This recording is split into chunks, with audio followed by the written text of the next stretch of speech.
Hello everyone, welcome to Mr. Thang English. Learn English, unlock your future. Hey everyone, and welcome back to the English Leap podcast, your go-to English podcast for learning English and growing through real-life conversations. I'm Erin. And I'm Evan. We're so glad you're here today. Because this one, it's personal. Yeah, let's be honest. We live in a world that loves fast results. Change your life in 30 days. Wake up at 5 a.m. Master a new language in 1 month. It's everywhere. And at first it sounds inspiring. But when you try to keep up with that kind of pressure, You crash. I've done it so many times. I'd make a big goal, miss one day, and suddenly think, ugh, I failed again. And then the cycle starts. Guilt, overthinking, and telling myself, maybe I'm just not disciplined enough. I've been there too. And I used to think something was wrong with me. Like, why couldn't I stick to my own plans? I thought I lacked willpower or motivation. But now I know it wasn't me. It was the method. Yes, because discipline doesn't have to feel like punishment. It's not about pushing yourself to extremes. It's about creating small, sustainable habits. Things you can actually keep doing, even on a bad day. And that's what this episode is really about, how we can build real discipline without burning out.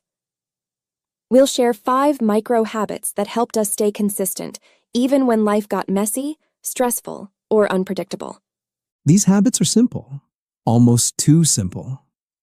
But they're powerful because they're doable. And when something is doable, you keep doing it. And when you keep doing it, that's where change happens. So while we talk, think about this.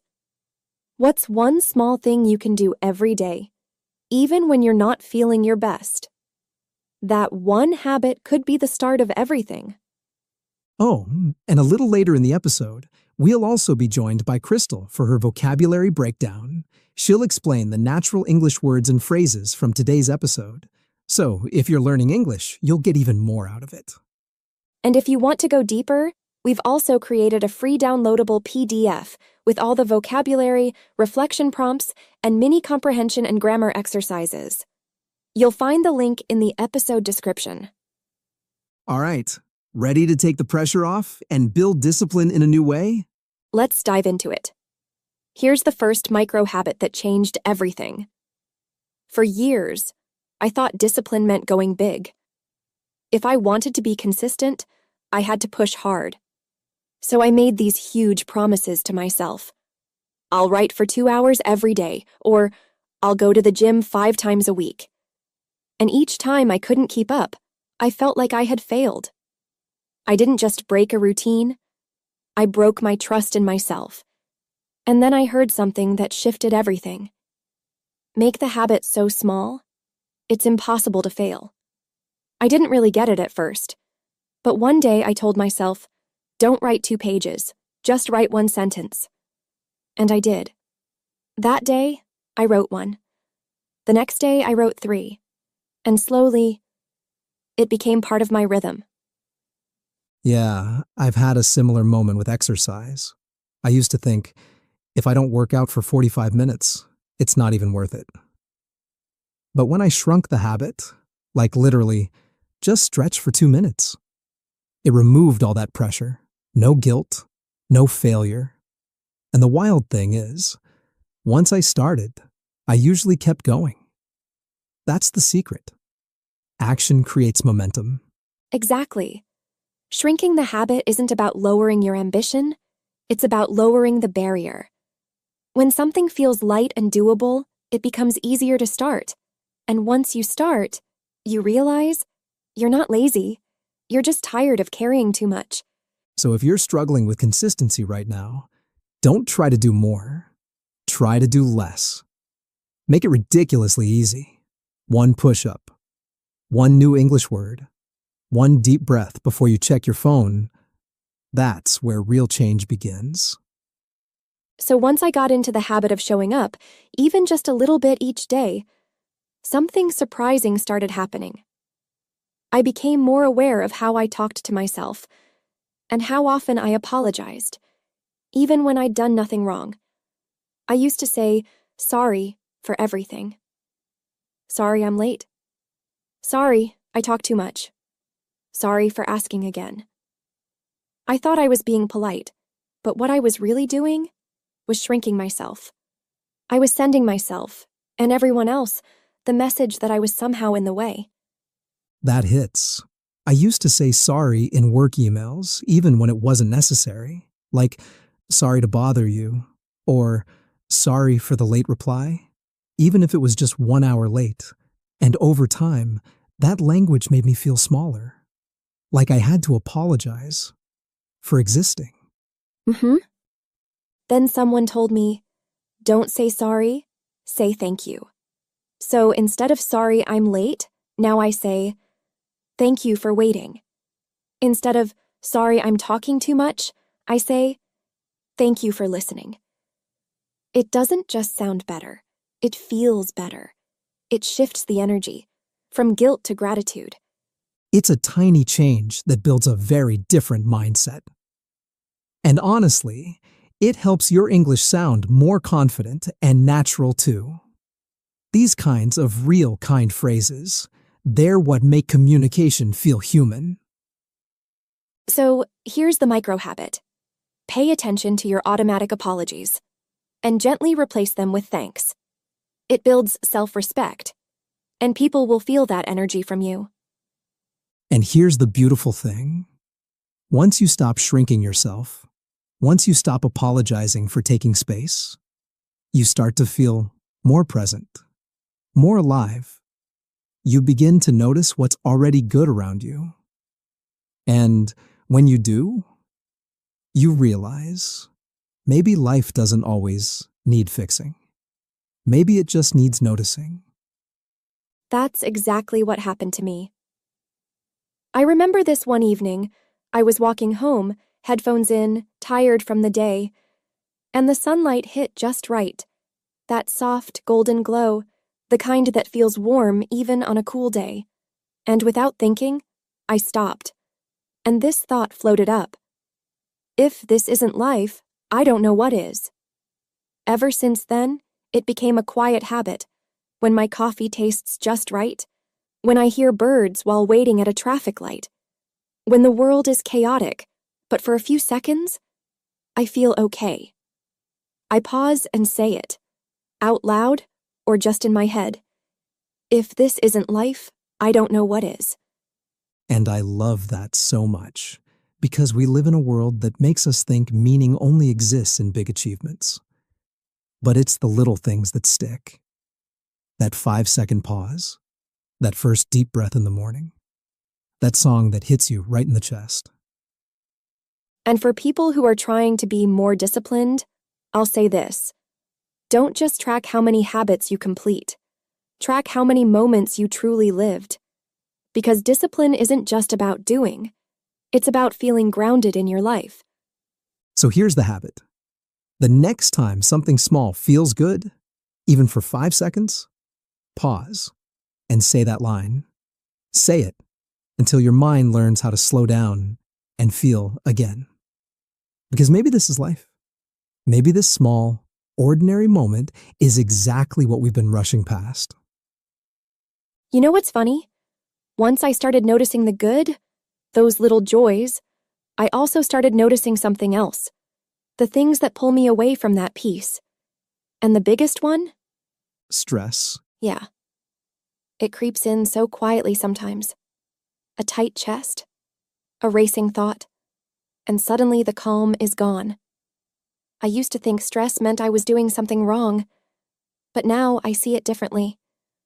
For the longest time, I thought stress was the enemy. I'd think, why am I like this? Why can't I stay calm like other people? But then I heard this idea that completely flipped the script. It's not stress itself that hurts us. It's how we think about stress that does. Exactly. I remember this study where students were told, hey, your nervous energy, that fast heartbeat, that's just your body getting ready to perform. And when they believed that, Their performance actually improved. It's wild.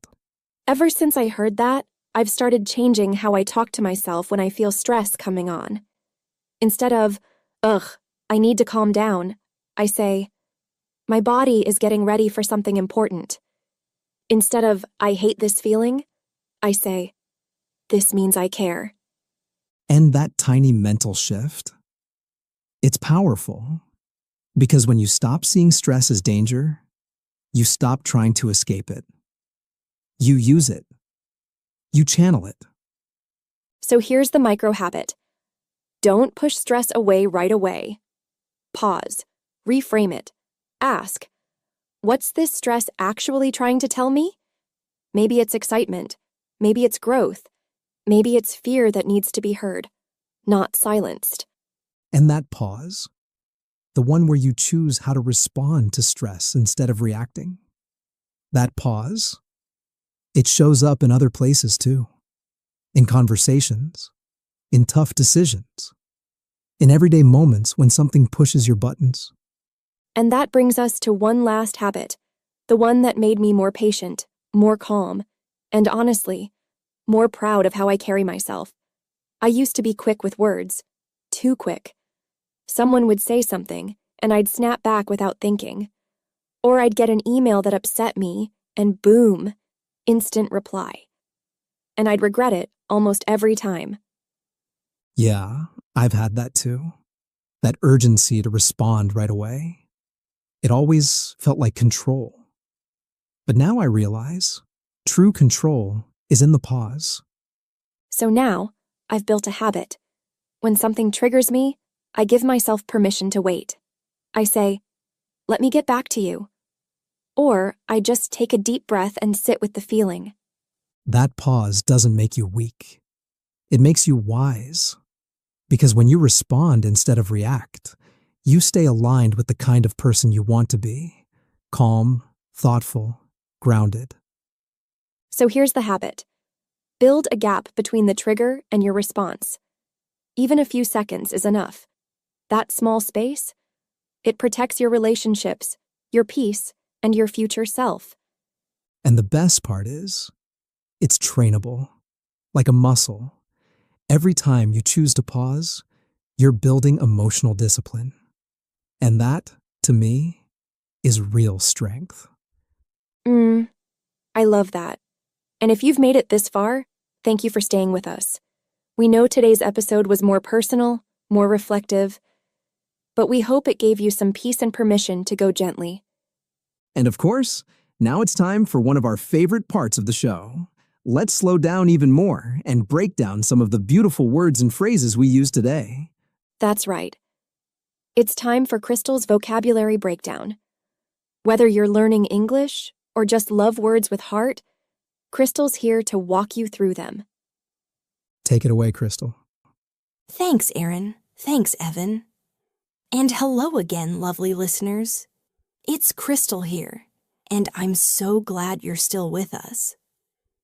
Let's take a quiet moment to explore some of the words and expressions you heard in today's episode.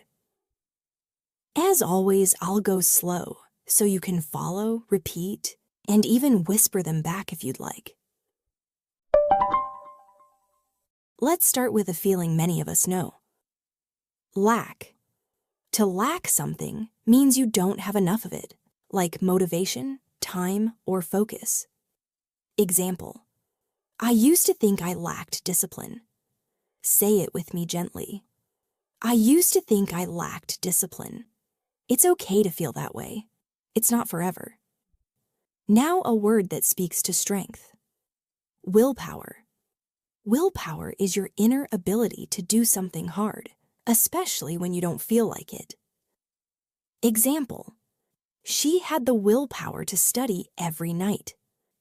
Let's say it together now. She had the willpower to study every night. That's strength in quiet action. Now this one's about imbalance. Extremes. Extremes are the far ends, doing too much or not enough. We lose rhythm when we live there. Example: I always jumped between extremes, all or nothing. Say it slowly with me. I always jumped between extremes. All or nothing. Balance is where the magic is. Now here's a powerful phrase we've all felt. Burn out. To burn out means to be so exhausted, mentally or emotionally, that you feel empty. Example, if you never rest, you'll burn out. Whisper it with me now. If you never rest, you'll burn out. Rest isn't weakness, it's fuel. Let's bring in something steady, consistent. Being consistent means showing up again and again, even in small ways. Example, small steps every day helped me stay consistent. Your turn now. Small steps every day helped me stay consistent. Consistency isn't loud, it's loyal. Now something many of us are used to dealing with. Unpredictable. When something is unpredictable, it keeps changing.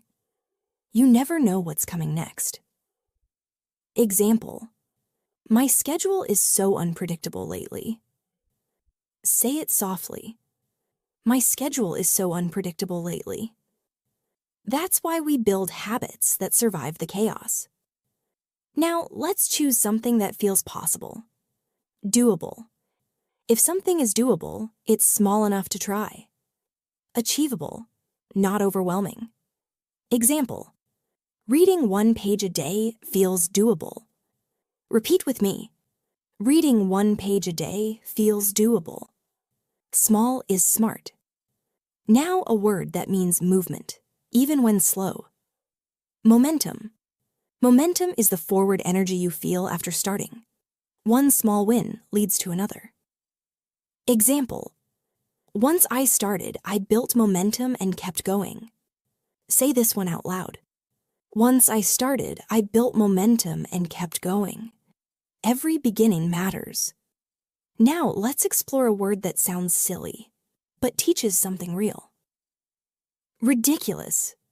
Ridiculous means silly or funny, sometimes in a way that feels too small to matter, but still works. Example, I made the habit so small it felt ridiculous, but it worked. Say it with me now. I made the habit so small it felt ridiculous, but it worked. Silly can be smart too. Now something heavier. Guilt. Guilt is the heavy feeling we carry when we believe we've done something wrong, even if we haven't. Example, I used to feel guilt for resting, even when I needed it. Let's try this one together. I used to feel guilt for resting, even when I needed it. Let that one go. You're allowed to rest.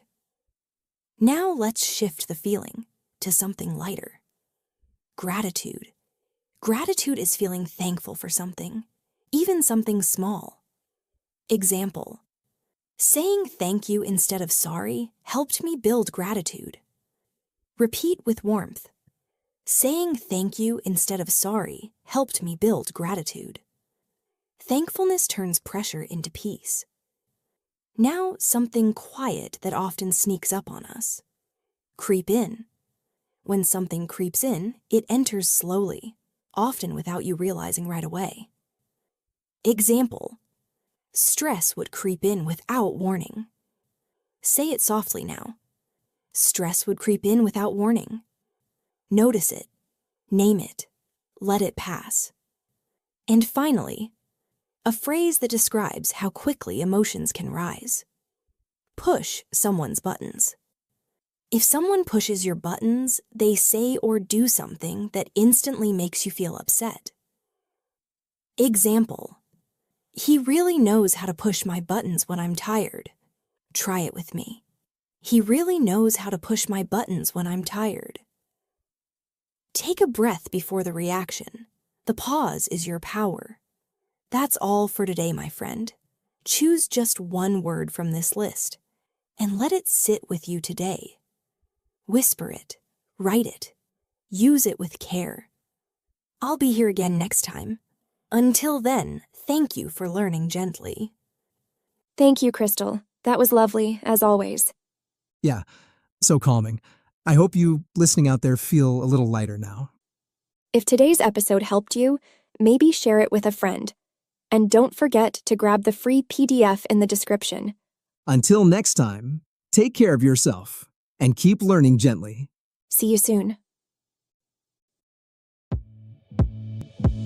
Your progress doesn't end here.